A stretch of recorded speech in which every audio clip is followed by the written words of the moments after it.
Bonjour, je suis ravie de vous retrouver sur Monaco Info pour ce début de semaine. Tout de suite, vos titres en images.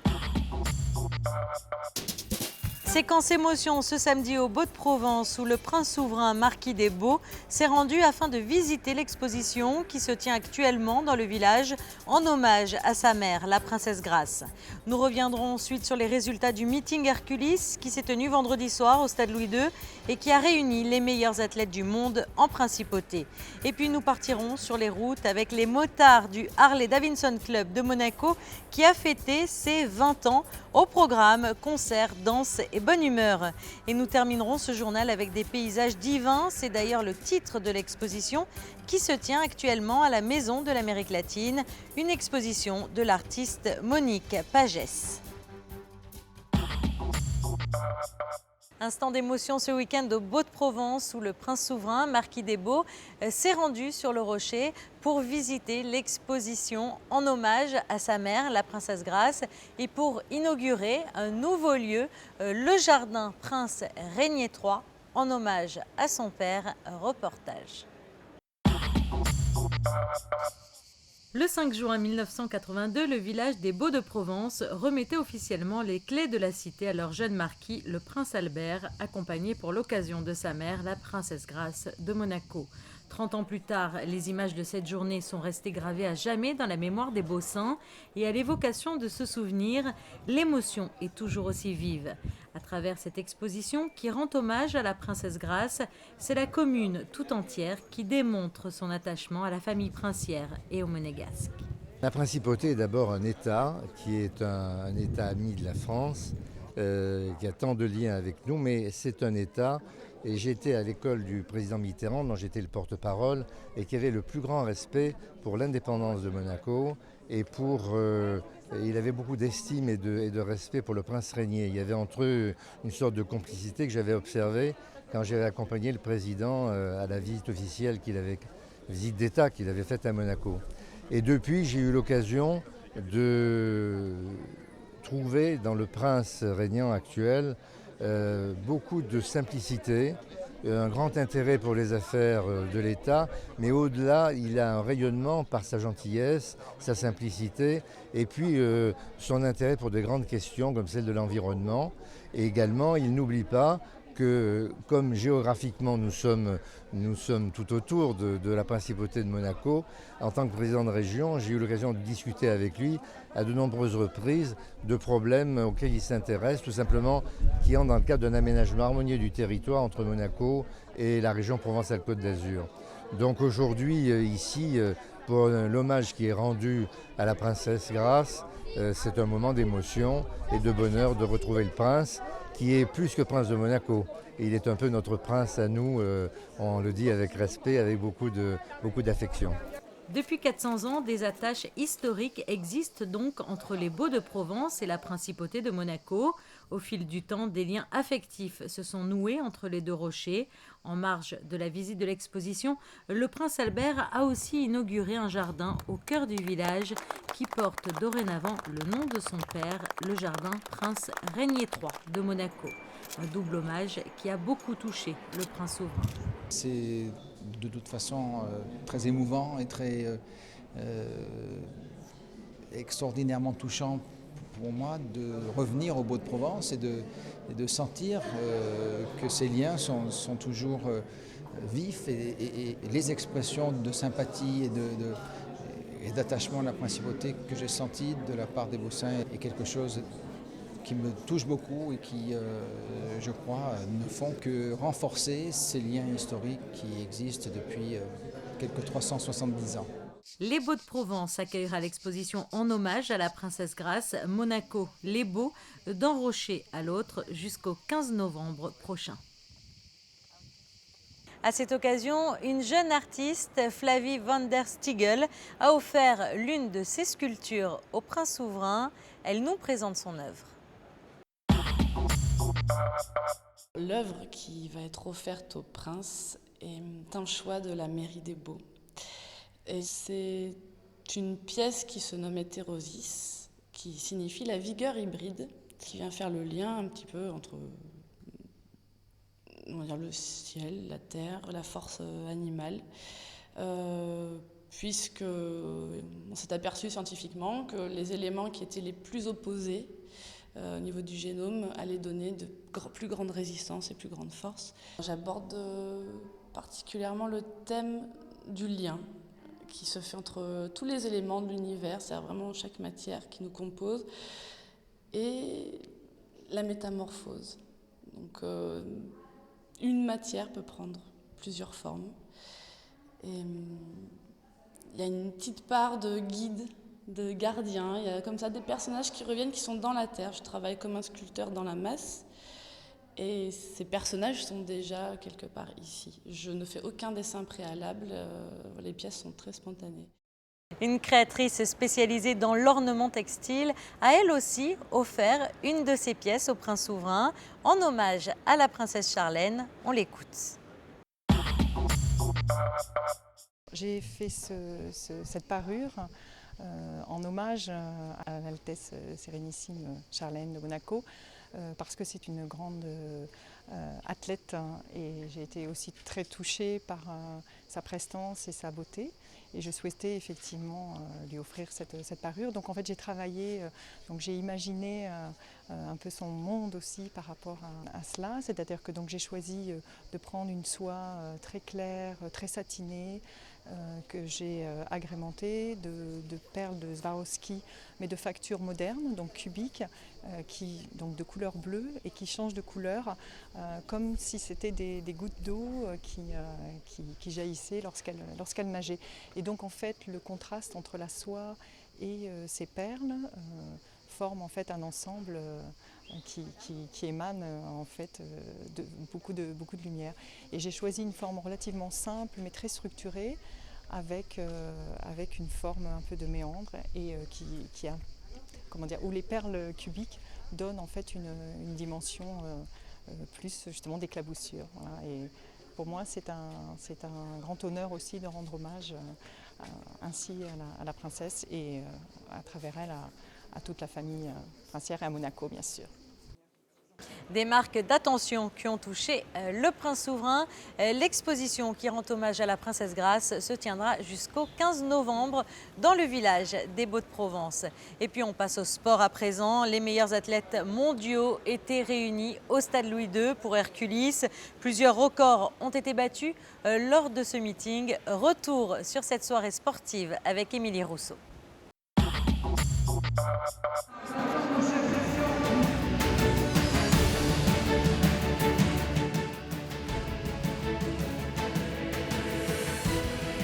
Londres était évidemment dans toutes les têtes au stade Louis II. En effet, Herculis est le dernier grand rendez-vous avant les Jeux Olympiques. Certains ont confirmé leur bonne performance de ces dernières semaines, à l'image d'Ariès Mérite au 110 mètres haies. J'ai fait un excellent départ, mais j'ai fait quelques petites erreurs au milieu de ma course. Au vu de la saison que j'ai effectuée, il n'y avait aucune chance pour que je cours aussi vite, mais je me suis concentré sur mon rythme et sur mes haies. Ça me donne beaucoup de confiance pour les Jeux parce que je sais que je peux courir en 12,93 en faisant des erreurs. Je suis vraiment content de ce résultat. Mérite fait donc figure de favori sur sa distance pour les JO. Autre athlète que l'on pourrait retrouver sur un podium à Londres, Okak Baré, au 100 mètres. La Nigérienne bat son record personnel ici à Monaco. La Française Myriam Soumaré arrive dernière de cette course, mais elle reste confiante pour la suite. Le chrono n'a pas été top, j'ai bâclé mon départ, donc à ce niveau de compétition ça se rate pas, tu rates quelque chose, et les filles elles t'attendent pas, elles partent. Hein.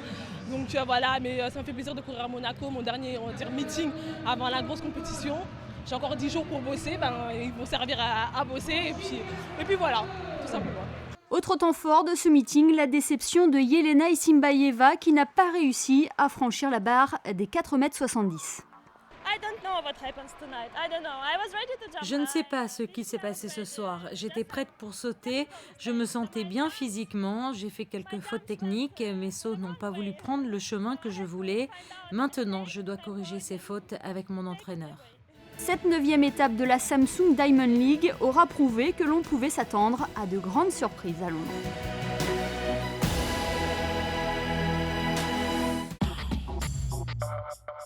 À l'occasion de la fête nationale belge, samedi a eu lieu la cérémonie en hommage au roi des Belges à l'entrée du boulevard de Belgique.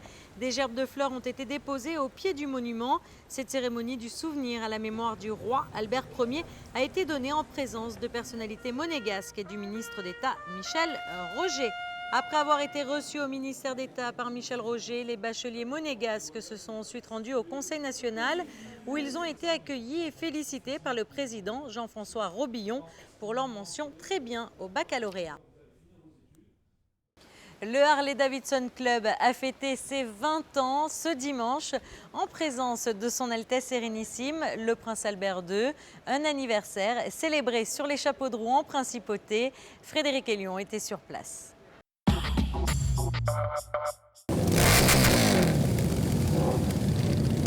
Des centaines de motos, de la musique country, des passionnés en Santiago et t-shirt, le Port Hercule accueillait ce dimanche la grande famille Harley-Davidson à l'occasion des 20 ans du club de Monaco. Le prince souverain est venu saluer une foule de bikers venus du monde entier pour ce grand rassemblement. On espère avoir 800 motos. Voilà, 800 motos et je pense qu'on en est déjà pas loin. Je pense que c'est une très très belle réussite cette année. Ça vient de France, d'Europe, on a des luxembourgeois, suisses, autrichiens. On a une moto de Miami qui est arrivée, plaquée Floride, et c'est toute la France entière, donc le Loir-et-Cher, etc., etc. Il y a 20 ans, j'étais là déjà, et donc c'est très important. Aujourd'hui, c'est quand même le moyen de fêter cette marque emblématique avec nos amis, les membres du club de Monaco. Et donc l'endroit s'y prête à souhait puisqu'on est sur le port, on a toutes les facilités, il y a des restaurants, il y a les vendeurs de t-shirts, de pièces Harley qui sont là aujourd'hui, et c'est un grand moment pour nous. Il a fallu 11 mois pour organiser cet événement. La journée a débuté à 9h avec l'ouverture du parc et un petit déjeuner. De nombreuses animations étaient prévues, démonstrations de danse, bike show et une balade dans l'arrière-pays, le tout entre passionnés. La passion Harley, elle est née avec mon époux, puisque lui, il est né sur une moto, je pense. Il est passionné, je pense que plus passionné que lui, ça n'existe pas. Donc il m'a transmis la passion. On partage cette passion, justement, de se retrouver sur un pont avec quelques outils, mettre un petit peu les mains dans la graisse, et ça, c'est extraordinaire. Ma passion de moto m'est venue très tôt, à l'âge de 14 ans, et je suis en fait propriétaire honneur de Harley depuis 1992, donc la naissance du club Harley. Le Harley-Davidson Club de Monaco organise durant l'année des balades en Corse. Les membres sont allés rouler 2 fois en 2 ans sur la mythique route 66 aux États-Unis. La journée s'est terminée en musique avec un concert et une tombola avec comme premier prix une Harley-Davidson.